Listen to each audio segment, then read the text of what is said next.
এই যে আমি সাপটো দেখি আছো এইটো নন ভেনাম মানে অবিষাক্ত সাপ ইয়াৰ বিষ নাই এইটো কয় কপাৰ হেডেড ট্ৰিংকেট স্নেক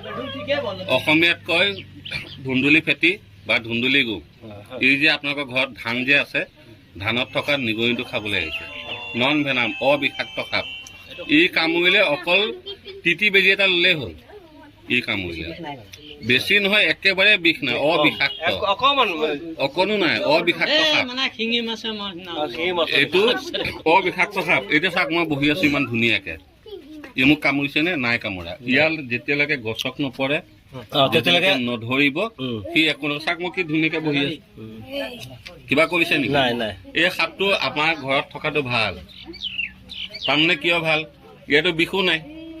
কামুৰিলে মানুহ নমৰে আপোনালোকৰ ঘৰত থকা ধান কেইটা বাচি থাকিব যদি ই থাকে নিগনি নাহে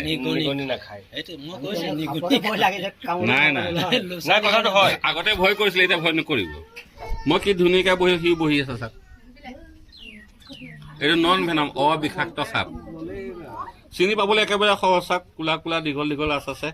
পিছফালটো মাটিয়া কালাৰ হয়নে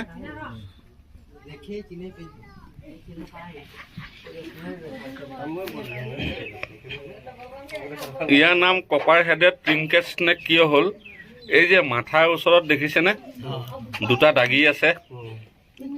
ত্ৰিভুজ আকাৰৰ এটা আপোনাৰ যে ডিঙিত যে এটা কোলা দাগ আছে ট্ৰিংকেট মানে ত্ৰিভুজ আকাৰৰ সাপ সেইকাৰণে ইয়াৰ নাম কপাৰ হেডেড ট্ৰিংকেট স্নেক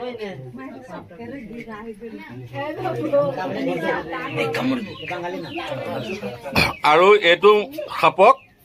আপোনাৰ বঙালী মানুহে কয় চাইকেল ভাঙা কয় আৰু যিখিনি আমাৰ আদিবাসী মানুহ সেইখিনিয়ে ঘৰদৌল বুলি কয়